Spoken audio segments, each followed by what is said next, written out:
kemungkinan besar ini peluang besar buat kita untuk berbisnis. Yang jelas untuk margin ininya lebih besar ya Pak ya mungkin. Gitu ya? Iya, sangat lah. Saya kepengen juga kalau gitu. Iya. Teman-teman, marginnya lebih besar, catat ya itu ya.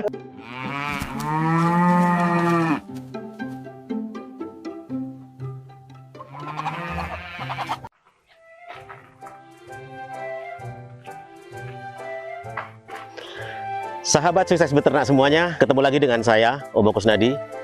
Masih membahas seputar dunia peternakan. Hari ini kita berada di daerah Lampung Timur. Saya belum tahu nama daerahnya apa, pemiliknya siapa, tapi yang jelas ini adalah kandang ayam pejantan. Seperti apa kisah suksesnya? Yuk ikutin saya untuk langsung wawancara dengan ownernya. Yuk.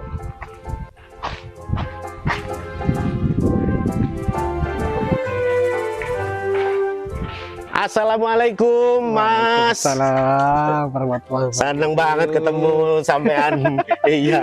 Iya ini. Hari ini saya kepengen ngobrol sama Mas Kukun ya. Boleh. Cuman kan teman-teman sukses beternak ini belum tahu siapa jenengan, ya kan, tinggalnya di mana, desanya ini namanya apa. Boleh dikenalin sebentar Mas?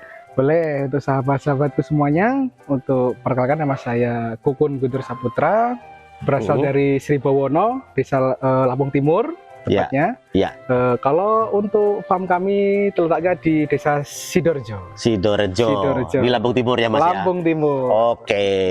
Kita ngobrol sebentar. Boleh. Untuk tahu lebih banyak. Siap. Ngolek apa namanya kesuksesan sampean lah. Siap. Yuk. Okay. Mas Kukun, kalau boleh tahu ini nama farmnya apa Mas? Ini namanya BP Farm.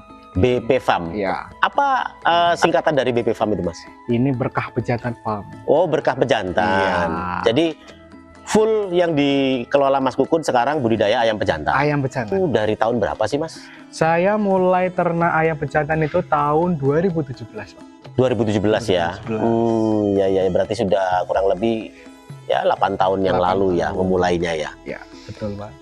Apa yang memotivasi Mas Kukun untuk budidaya ayam pejantan? Jadi gini Pak, untuk motivasi saya itu kan kalau untuk di dunia peternakan, saya sukanya di ayam pejantan ini, dia itu ayamnya lebih tangguh, yang satu, yang kedua lebih kebal penyakit gitu ya? Itu katanya tapi ya kadang sering penyakitan ya, katanya. Yang kedua kalinya juga untuk pasar, kita juga kemungkinan besar ini peluang besar buat kita untuk berbisnis lebih ke arah maju, karena pesaing kita juga belum banyak. Mungkin ini ya, kalau di sisi dunia bisnis peternakan, pemain-pemain pabrikan besar itu jarang yang melirik di pejantan ya Mas ya. Sekali. Pun toh ada mungkin belum terlalu besar banget kayak broiler ya Mas Kukun ya. Iya, betul sekali Pak. Apalagi yang kira-kira motivasi Mas Kukun budidaya pejantan? Yang jelas untuk margin ininya lebih besar ya Pak ya mungkin. Gitu ya? Iya, sangat lah. Saya kepengen juga kalau gitu. Iya. Teman-teman, marginnya lebih besar, catat ya itu ya. Iya, betul sekali Pak. Ya lumayan lah gitu. Karena saya dari tahun 2017 itu sudah ya sana kemari kita tanya-tanya teman-teman untuk berapa sih marginnya gitu, ayam apa yang lebih oke ya. Ternyata di ayam pejantan ini kita lebih oke gitu untuk marginnya. Iya. Mas, ngomong-ngomong sampai dengan hari ini Mas Kukun punya berapa ribu ekor populasi? Kalau total populasi saya sendiri itu saya punya 55.000. 55.000 ya? Ya, terus saya juga bina plasma. Itu totalnya di sekitaran kurang lebih 200.000. Ya, itu total populasi terpasang ya, bukan check-in ya? Terpasang. Oke, luar biasa itu sudah sekian banyak. Iya Pak. Kalau untuk di Lampung sendiri berapa banyak sih yang pemain yang seperti Mas Kukun ini? Banyak sekali Pak. Banyak ya? sekali. Ada yang mandiri, ada yang ikut seperti saya gitu Pak. Kalau total populasi di Lampung ini ya lumayan besar sih sebenarnya Pak.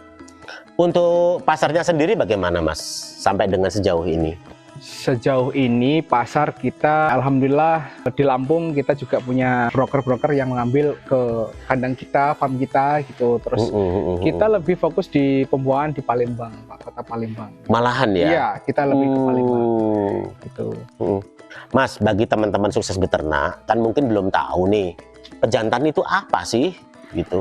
Oke, kan saya jelasin Pak. Jadi ayam pejantan itu ayam yang indukannya itu jadi ayam petelur itu loh Pak. Jadi gini teman-teman ya, ayam pejantan itu yang perempuan, yang betinanya itu menjadi ayam petelur, yang telurnya kita konsumsi harian. Betul sekali. Nah, jantannya ini kan dianggap sebagai limbah. Nah, itulah yang dibudidaya sebagai substitusi ayam kampung, karena produksi ayam kampung kan rendah. Nah, kalau ini kan hasil produksi dari pabrikan. Seperti itu ya Mas ya. Betul nah, itu takutnya kan teman-teman ada yang belum tahu pejantan ini apa gitu. Pejantan tangguh tahunya gitu ya Mas ya. Iya Pak. Mas, bisa diceritakan nggak perjalanan sampai dengan 8 tahun seperti ini? Tentunya ada liku-liku, ada dinamika. Bisa diceritakan nggak kisahnya seperti apa, Mas? Wah, kalau kisahnya ini luar biasa ini. Luar biasa ya? Luar biasa sekali. Kalau kita berbicara perjalanan hidup saya selama beternak ini, itu dari tahun 2018. Ini sangat luar biasa karena basic saya bukan peternak Pak. Oh, basic Mas bukan apa? Saya seorang perawat. Tuh, luar biasa. Jadi nggak nyambung ya. Tapi dari sisi kesehatannya nyambung. Gitu. Paling nggak ya beda-beda tipis lah antara kesehatan ayam dengan kesehatan manusia. Gitu. Iya. Lanjut Mas. Saya tahun 2017 itu saya masih bekerja di rumah sakit. Salah rumah sakit swasta ada di Lampung Timur. Karena saya mungkin untuk menambah penghasilan gitu Pak, karena kan perawat tahu sendiri kan berapa gitu kan. Gak tahu saya Mas. Lumayan. Apalagi dulu saya masih lajang, jadi ingin menambah penghasilan tambahan gitu. Jadi saya cari ide gitu. Ternyata beternak ayam ini saya dulu nggak langsung ayam pejantan Pak. Oh iya, saya dulu pertama kali itu ayam KUB itu. Oh KUB ya Kampung Unggul Balitna. Nah itu kita dengan skala kecil ternyata nggak pernah untung gitu, malah rugi terus. Karena tidak tahu ilmunya atau karena apa nih Mas? Yang satu tidak tahu ilmunya, yang kedua kalinya kita tidak punya pasar dulu Pak. Oh jadi asal emosional ya keputusannya ya, miara-miara aja gitu ya? Langsung miara, ternyata gagal gitu. Terus kita tahun di 2018 kita ada beberapa teman yang menganjurkan untuk ternak ayam ini gitu kan. Pejantan ini. Akhirnya saya sendiri memutuskan untuk ya beternak ayam ini gitu, tapi lika-likunya lebih dalam sekali gitu karena perjalanan tidak semulus apa yang saya bayangkan gitu. Teman-teman kalau mau tahu seperti apa sih perjalanan yang nggak mulus tadi kata Mas Gunggun. Nggak mulus sekali. Iya Pak, karena saya dulu saya cerita lebih panjang ini nggak apa-apa. Iya nggak apa-apa. Jadi dulu itu saya pertama kali tahun 2018 saya masih bekerja di rumah sakit. Itu saya ditinggal almarhum ibu saya dan saya memutuskan untuk hutang bank dulu. Hutang bank di salah satu bank konvensional, di salah satu bank di Sri Bawono di Lampung Timur juga. Itu saya hutang 100 juta dulu untuk membangun salah satu farm di belakang rumah saya. Waktu itu 100 juta itu terhitung biasa-biasa aja apa gede banget menurut Mas? Gede banget ya? Gede banget karena dulu saya ya megang uang 100 juta itu wah luar biasa. Luar biasa ya, seumur-umur mungkin belum pernah gitu ya. Itu. Apalagi habis lulus kuliah, duit kan, kita langsung beranjak ke sana, terus kita bertemu dengan salah satu teman. Yang dimana dulu saya dijanjikan untuk yaudah Mas, sampean bikin ke farm, kandang, nanti dari bibit, pakan, obat, segala macam dari panen itu saya ambil. Itu ternyata malah terbalik Pak. Maksudnya dijanjikan aja gitu? Iya, dijanjikan tapi ternyata nggak terlaksana sama sekali. Jadi ternyata malah jadi bumerang buat saya. Akhirnya saya harus memutar otak untuk gimana caranya farm saya terisi dan menutup angsuran yang sekian banyak dan sekian lama itu ya Mas. Iya, betul sekali Pak. Jadi begitu saya sudah hampir 3 bulan kok Pak sekitar kandang itu, karena dari uang 100 juta itu saya bangun farm itu habis sekitaran 85 juta dulu Pak. Masih uang 15 juta, kalau 15 kita mau juta. ngisi juga konyol gitu kan. Ya, mungkin cuma dapat DOC-nya aja. Pakannya dari mana gitu kan? Nah, itu. Jadi waktu itu saya sempat berhenti selama 3 bulan. Tidak ngisi kandang itu, tapi tetap angsuran berjalan. Iya. Gitu. Di salah satu sisi itu juga saya harus menghidupi salah satu adik saya untuk kuliah sama yang di pondok itu. Jadi ya terus berjalan sampai sempat akhirnya kita dapatlah mukjizat dari Yang Maha Kuasa. Iya. Kita dapat supplier atau investor dulu, Pak. Investor akhirnya yang mau membiayai kita gitu untuk beternak di ayam pejantan ini. Jadi setelah itu berhasil, terus saya juga lika-likunya itu ya banyak, Pak. Jadi dulu sampai kita mau bikin membina plasma gitu, caranya gimana, terus dari sisi itu juga mau sampai kita berjualan pakan dulu, Pak. Oh, pernah jualan pakan juga? Pernah jualan pakan ayam juga. Sampai kita itu salah satu pernah datang ke Cilegon, Banten. Ke Cilegon sana. Itu konyol sekali sih dulu, Pak, sama temanku. Konyol gimana maksudnya, Mas? Ya, kita nggak tahu apa-apa ya. Jadi kita, wah ini gimana kalau kita sudah beternak, gimana kalau kita mau jualan pakan gitu. Tapi sampai ke sana, kita datang ke sana dari pakai motor, nggak punya mobil, nggak punya apa-apa kan, Pak. Datang kita ke sana, mau bikin DO pakan ceritanya. Iya. Ya sampai sana ya kita ditolak sama satpam. Ya, sampai 3 PT itu kita, Pak. 3 pabrikan pakan? Iya. 3 PT kita tolak. Akhirnya kita memutuskan untuk ya kita pulang gitu, dengan tangan kosong. Iya, gitu, iya, iya. Tapi karena memang kepolosan itu ya, ya gitu kan. Kepolosan itu sampai akhirnya berjalannya waktu, kita udah terkenal mungkin ya. Iya. Dapat jalan juga. Alhamdulillah sampai sekarang kita memegang beberapa DO pakan. Tangerang, Banten 1, di wilayah Lampung kita ada 2 PT. Jadi kalau misalkan bisa disimpulkan, berarti Mas Kukun salah satu yang terbesar di Lampung Timur lah ya? Insya Allah. Seperti itu ya? Iya, Mas, kira-kira momen apa yang paling sangat berkesan di perjalanan usaha Mas Kukun ini? Momen terbesar itu sangat luar biasa sih, Pak. Itu sampai saya itu kayak nggak nyangka gitu, Pak. Kita dapat salah satu investor yang memberikan kita itu modal yang sangat luar biasa, sehingga saya itu bisa berdiri sampai sebesar ini.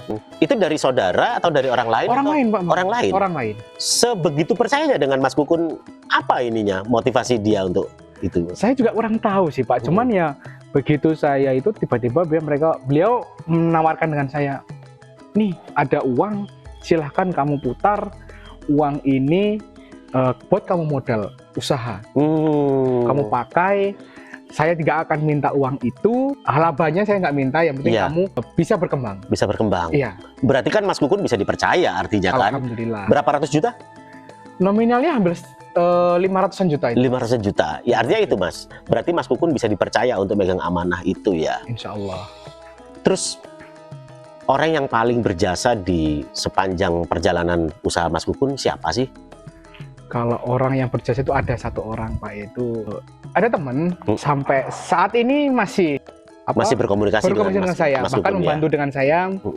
Itu ada temen ya, pokoknya mau sampai kemana ya tetap aku ikut arahan mereka, arahan beliau gitu. Oh gitu ya? Iya. Gitu. Mas Kukun, saya lihat kan kandang ini kayaknya konsepnya mirip-mirip kandang broiler ya. Ini sudah dimulai dari kapan? Kita mulai kandang semi close house ini, Pak, ya sebutannya mungkin ya? Iya, semi close house. Ya ini kita dari awal kita sudah semi close house, Pak. Oh. Dari tahun 2017 kandang saya sendiri itu udah mulai kandang semi close house. Memang beda ya produktivitas di open sama di semi close house begini?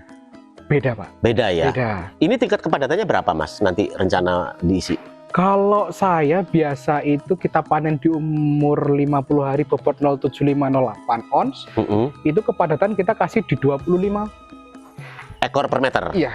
Oh, itu dengan tempat pakan dan tempat minumnya yang otomatis atau manual, Mas? Kalau tempat minum kita pakai otomatis. Tempat minum nipel ya? Nipel ya, kita pakai nipel. Kalau untuk tempat makan kita pakai manual. Manual. Iya. Jadi kadang-kadang mitra Mas Kukun juga sama juga? Apakah sudah semi close house begini juga? Sama semua, Pak. Oh. Rata-rata plasma saya sudah menggunakan kandang semi close house. Sudah modern artinya modern ya. semua. Hanya memang nanti perlu ada beberapa perbaikan di sistem budidayanya ya, supaya produktivitasnya lebih tinggi. Lebih tinggi, iya betul sekali. Mengenai pasar Mas Kukun, sampai di Palembang atau juga di Bandar Lampung, kan Mas Kukun tinggalnya di Lampung nih, masa ke Palembang doang gitu kan? Kalau untuk di Bandar Lampung kita supply, Pak, cuman kita tidak terlalu besar untuk partai di Bandar Lampung. Kita lebih banyaknya kita pembuangan ada di Palembang. Di Palembang, karena di Bandar Lampung juga ada pemain besar juga. Ada juga, ya, Pak. Teman-teman Mas Kukun ya. Iya. Mas, sampai dengan perjalanan sekarang ya, kira-kira ada nggak planning ke depan seperti apa gambaran Mas Kukun? Ada, Pak. Jadi ini kan untuk saat ini kita berbicara planning pemasaran dulu, Pak ya. Iya. Planning pemasaran itu saat ini kita hanya menjual produk yang hidup, Pak. Jadi kita kirim ke rumah makan itu ayam hidup. Live bird. Live bird itu. Nanti untuk kedepannya rencana kita, mungkin kita akan membuat produk itu ayam frozen dan ayam ungkep gitu, Pak. Nanti. Oh, jadi ada diversifikasi produknya gitu ya, Mas ya. Kedepannya harapan saya dan peternak-peternak itu bisa menambah populasi yang sangat besar dan menambah penghasilan yang luar biasa dengan produk-produk itu gitu. Untuk mencapai itu, Mas, tantangan terbesar sekarang ini yang Mas Kukun hadapi apa nih? Pemasaran tetap, Pak. Hanya pemasaran ya? Hanya pemasaran. Hanya pemasaran. Sebenarnya kecil pemasaran itu. Jangan dianggap besar ya, Mas Kukun ya. Gitu. Kalau untuk teknis budidaya gimana, Mas, tantangannya? Apakah sejauh ini sih masih bisa ditanggulangi atau perlu improvisasi yang lebih mendalam atau gimana? Kalau untuk di ayam pejantan sendiri tuh ya untuk saat ini kita masih standar-standar aja, Pak, mungkin ya. Nggak terlalu signifikan seperti ayam yang lain. Kemungkinan yang kita hadapi saat ini tuh ya seperti kayak gini. Kalau ayam pejantan itu lebih cenderung kuat sih. Jadi kita mungkin hanya di kandang itu manajemen kandang aja yang harus kita ketati gitu. Contohnya ya seperti kita manajemen sekam, biosecurity segala macam seperti itu ya. Kalau yang lain sih mungkin masih standar-standar aja, Pak. Mas, untuk kedepannya kalau gambaran Mas Kukun, apakah masih prospek sih di usaha budidaya ayam pejantan ini? Prospek banget, Pak. Prospek banget. Masih prospek banget ya? Karena salah satu sekarang itu kan ayam ini jadi ayam yang disukai masyarakat, dia itu ayam yang semi kampung gitu, Pak. Jadi yang masih liak lah ya, alot lah ya. Alot lah itu kan. Gitu. Kalau broiler kan dia empuk gitu ya. Gitu. Karena kan konsumsi seperti itu, daya serap masyarakat itu sekarang lebih lebih banyak karena dari tekstur daging, semuanya itu beda sekali dengan ayam broiler gitu. Jadi konsumsi masyarakat itu lebih sukanya ke ayam pejantan ini gitu. Ya karena teksturnya lebih liat tadi ya. Jadi yang ada terutama di rumah makan Padang ya. Rumah makan Padang itu pakai pejantan semua ya. Ayam pejantan semua. Iya. Gitu. Jadi Mas Kukun, ya. Sudah 8 tahun ini apa yang sudah Mas Kukun raih? Sudah punya rumah 5 atau mobilnya 6 atau seperti apa? Hal apa yang sudah Mas Kukun raih yang memang itu dicita-citakan dari dulu ya? Iya. Gitu. Kalau untuk kesuksesan, Pak ya, berbicara kesuksesan, ya, alhamdulillah lah, Pak. Iya. Sekarang ya lebih dari cukup. Lebih dari cukup.